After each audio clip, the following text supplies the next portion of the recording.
안녕하세요. 오늘 하루도 예수님으로 찬란하게 하루의 찬의 황소리 목사입니다. 이제 드디어 오늘 요한계시록 22장 마지막 부분입니다. 요한계시록의 마지막 부분에서 예수님은 더 이상 천사나 상징을 통해 말씀하지 않으십니다. 이제는 직접 자신의 이름으로 말씀하십니다. 종말의 마지막 순간 예수님은 심판보다 먼저 자신이 누구신지를 다시 한번 밝히십니다. 왜냐하면 요한계시록의 결론은 무서운 종말 이야기가 아니라 신랑이 신부에게 남기는 마지막 소개이기 때문입니다. 16절입니다. 나 예수는 교회들을 위하여 내 사자를 보내어 이것들을 너희에게 증언하게 하였노라. 나는 다윗의 뿌리요 자손이니 곧 광명한 새벽별이라 하시더라. 여기서 내 사자는 1장에 나오는 7 교회의 사자를 가리킵니다. 그러나 이것은 예수님이 책임을 위임했다는 뜻이 아닙니다. 예수님은 요한에게 직접 계시하신 분이고 7 교회 사이를 친히 거니시며 돌보시는 분이며 오늘도 모든 성도를 직접 인도하시는 분입니다. 예수님은 성도를 대신 관리하게 맡겨두신 적이 없습니다. 예수님은 끝까지 직접 돌보십니다. 그래서 성도는 이 계시를 받은 자로서 다시 증언해야 할 사명을 가집니다. 뿌리는 눈에 보이지 않지만 모든 생명을 살리는 근원입니다. 예수님은 다윗에게서 나온 분이 아니라 다윗이 예수님에게서 나온 존재입니다. 예수님은 아브라함과 다윗의 근본이며 이스라엘의 시작이자 이유입니다. 예수님 없는 민족은 근본 없는 민족이지만 예수님이 함께하는 백성은 이미 모든 것을 가진 자들입니다. 예수님은 만왕의 왕이시지만 죄인을 살리기 위해 인간의 혈통으로 내려오셨습니다. 이것은 창조주에게 영광이 아니라 철저한 낮아지심입니다. 예수님은 의무가 있어서가 아니라 사랑 때문에 다윗의 후손으로 오셨습니다. 그래서 다윗의 자손이라는 말은 죄인에게 가장 감격적인 복음입니다. 새벽은 어둠이 가장 짙을 때 시작됩니다. 예수님이 오신 시대는 율법은 많았지만 빛은 없던 시대였습니다. 사람들은 의롭다고 착각했지만 자신이 어둠이라는 사실조차 몰랐습니다. 예수님은 그 가장 어두운 시기에 오셔서 길을 보여주셨고 죄를 드러내셨고 구원을 밝히셨습니다. 예수님은 어둠 속에서 방향을 잃은 우리를 새벽별처럼 인도하신 분입니다. 예수님은 우리의 근본이시고 우리의 구원자이시며 우리의 빛이십니다. 우리는 예수님 때문에 망할 인생이 아니라 복된 인생이 되었습니다. 예수님은 우리의 시작이시고 우리의 끝이시며 우리의 전부가 되십니다. 그래서 우리는 이 땅에서 평생 예수님의 이름을 높여도 여전히 부족합니다. 그분이 우리의 모든 것이시기 때문입니다. 17절입니다. 성령과 신부가 말씀하시기를 오라 하시는도다. 듣는 자도 오라 할 것이요 목마른 자도 올 것이요 또 원하는 자는 값없이 생명수를 받으라 하시더라. 요한계시록의 마지막 초청은 성령 혼자도 아니고 신부 혼자도 아닙니다. 성령과 신부가 함께 말씀합니다. 이는 매우 놀라운 선언입니다. 신부는 원래 타락한 인간이었고 죄 가운데 살다가 예수 그리스도의 사역으로 구원받은 존재입니다. 그런데 이제 그 신부가 성령과 함께 같은 목소리로 같은 내용을 말하고 있습니다. 이것은 하나님과 인간의 완전한 연합을 뜻합니다. 신부는 어린 양과 혼인잔치를 치른 자이며 새하늘과 새 땅에서 예수님과 함께 만국을 다스리는 존재입니다. 신부는 더 이상 연약한 죄인의 자리에 있지 않습니다. 천국의 신부는 예수님의 보좌 우편에 앉아 왕처럼 다스리는 자가 되었습니다. 그래서 17절에서 신부가 초청하는 주체로 등장하게 된 것입니다. 성령과 신부가 함께 말씀한다는 것은 하나님의 구원 계획이 완성되었음을 의미합니다.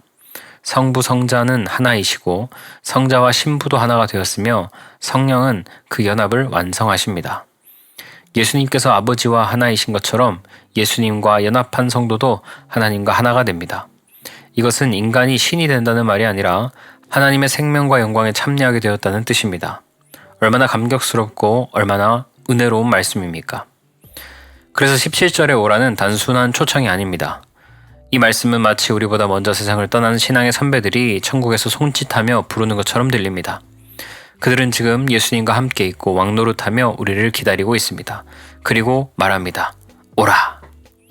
이 초청에는 조건이 없습니다. 공로도 필요 없고 자격도 필요 없고 준비도 필요 없습니다. 목마른 자, 원하는 자면 충분합니다. 생명수는 값없이 주어집니다. 왜냐하면 이미 예수님이 모든 값을 지불하셨기 때문입니다. 요한계시록 마지막 초청은 경고보다 강하고 심판보다 크며 두려움보다 깊습니다. 오라. 이것이 신랑과 신부가 세상에 남긴 가장 마지막 복음의 음성입니다. 18절과 19절입니다. 내가 이 두루마리의 예언의 말씀을 듣는 모든 사람에게 증언하노니 만일 누구든지 이것들 외에 더하면 하나님이 이 두루마리에 기록된 재앙들을 그에게 더하실 것이요 만일 누구든지 이 두루마리의 예언의 말씀에서 제하여 버리면 하나님이 이 두루마리에 기록된 생명나무와 및 거룩한 성의 참여함을 제하여 버리시리라.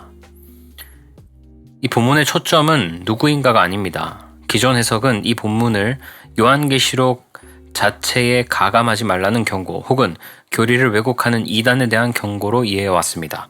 그러나 이 말씀의 핵심은 누가 더하고 누가 뺐느냐를 가려나는 데 있지 않습니다. 이 본문의 중심은 예수님이 처음과 마지막이시며 모든 사역을 처음부터 끝까지 직접 주관하신다는 선언입니다. 예수님은 승천하신 후에 가만히 앉아 계신 분이 아닙니다. 예수님은 지금도 성도를 회개시키시고 믿음을 주시며 그 믿음을 측량하시고 끝까지 인도하십니다. 구원의 시작도 예수님이시고 구원의 과정도 예수님이시며 구원의 완성도 예수님이십니다. 이 완전한 역사 위에 인간이 무엇인가를 더하려 하거나 혹은 예수님의 사역을 줄이거나 약화시키는 순간 그 자체가 심판의 대상이 됩니다. 말씀에 무엇을 더한다는 것은 글자를 추가하는 문제가 아닙니다. 예수님의 완전한 사역 외에 다른 조건을 붙이는 것입니다. 예수님에다가 율법을 붙이든지 예수님에다가 인간의 공로를 붙이든지 예수님에게 계명의 준수를 붙이든지 예수님에다가 행위의 의의를 붙이면 안 된다는 것이죠. 유대인들은 예수님을 믿어도 율법과 계명을 지켜야 된다고 생각했습니다. 오늘날에도 많은 성도들이 믿기만 해서는 안 되지 않나? 그래도 내가 뭔가는 해야 되지 않나? 라는 유혹에 흔들립니다. 그러나 이것이 바로 말씀에 무엇인가를 더하는 행위입니다. 그러면 제한다는 의미는 무엇일까요? 말씀에서 제한다는 것은 예수님의 사역을 부정하거나 구원의 전부에서 예수님을 밀어내는 것입니다. 예수님을 본받는 스승 정도로만 만드는 것, 예수님을 도덕교사로 축소하는 것, 예수님 없이도 구원이 가능하다고 말하는 것, 이것이 생명나무와 거룩한 성에서 스스로 제외시키는 일입니다. 구원은 처음부터 끝까지 예수님입니다. 예수님은 구원의 시작이시며 구원의 과정이시며 구원의 완성이십니다. 인간은 구원에 아무도 더하지 못하고 아무것도 빼지 못합니다. 우리가 할 수 있는 유일한 일은 예수님이 다 이루셨음을 믿는 것입니다. 그래서 성경은 예수님을 빼면 아무것도 남지 않습니다. 예수님은 복음의 핵심이시고 천국의 주인이시며 우리 삶의 유일한 목적이 되십니다. 더하거나 제하는 문제의 핵심은 예수님 중심성입니다. 구원은 예수님의 사역 외에 아무것도 필요 없습니다. 예수님과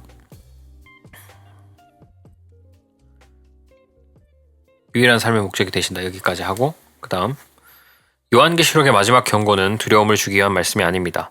예수님 외에는 아무것도 붙잡지 말라. 예수님이면 충분하다. 이것이 요한계시록의 끝까지 외치는 가장 순수한 복음의 선언입니다. 20절과 21절입니다. 이것들을 증언하신 이가 이르시되 내가 진실로 속히 오리라 하시거늘 아멘 주 예수여 오시옵소서 주 예수의 은혜가 모든 자들에게 있을지어다. 아멘.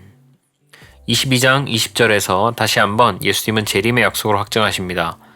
여기서 중요한 단어는 두 가지입니다. 진실로, 거짓이 없고 변함이 없다는 뜻입니다. 그 다음 속히, 인간의 시간 개념이 아니라 하나님의 시간 안에서 반드시 이루어진다는 뜻이죠. 예수님은 처음부터 끝까지 한 번도 약속을 어기신 적이 없는 분입니다. 예수님은 진리 그 자체이시기 때문에 말씀하신 것은 반드시 성취됩니다. 이 약속은 막연한 위로가 아니라 역사 전체를 책임지는 선언입니다. 예수님의 속히 오리라는 약속은 두 가지 차원에서 이해됩니다. 첫 번째, 역사적 재림. 예수님은 구원받을 자의 수가 다 차면 이 땅에 실제로 다시 오십니다. 승천하신 그대로 영광 중에 재림하십니다. 둘째, 개인적 재림. 그러나 동시에 예수님은 성도가 이 땅의 삶을 마칠 때마다 개인적으로 속히 올라오십니다. 스데반이 순교할 때 예수님은 하나님 우편에 서 계셨습니다. 그 모습이 예수님의 재림 모습이자 스데반을 맞이하시는 장면이었습니다. 그래서 어떤 성도도 예수님이 오시지 않았다고 말할 수 없습니다. 예수님은 각 사람의 종말마다 속히 오십니다. 이 말씀에 대한 요한의 반응은 논쟁이나 질문이 아니라 기도였습니다. 아멘 주 예수여 오시옵소서. 이 고백은 현실 도피의 외침이 아닙니다. 세상이 싫어서 외치는 절규도 아닙니다. 이 고백은 신랑을 기다리는 신부의 언어입니다. 요한은 심판을 두려워하는 자로서가 아니라 이미 신부가 된 자로서 기쁨과 확신으로 이 고백을 드립니다. 21절에서 요한계시록은 은혜의 선언으로 끝납니다. 주 예수의 은혜가 모든 자들에게 있을지어다. 여기서 말하는 모든 자들은 모든 인간을 의미하지 않습니다. 문맥상 이는 분명히 어린 양의 책 생명책에 기록된 자들, 신부로 부름받은 자들, 예수님을 믿는 성도들을 가리킵니다.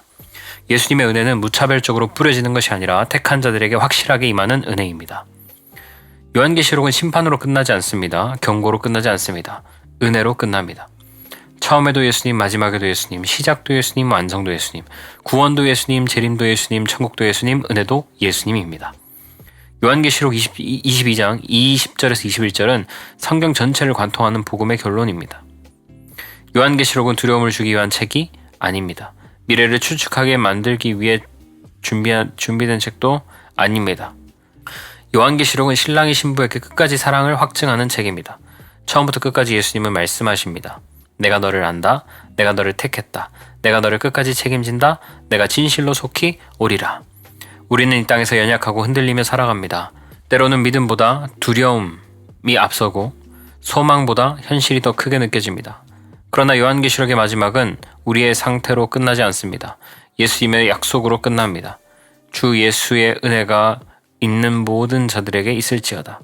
이 은혜는 세상이 주는 위로가 아닙니다. 상황이 좋아질 때만 누리는 평안도 아닙니다.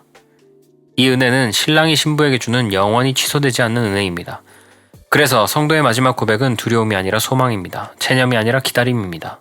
아멘, 주 예수여 오시옵소서.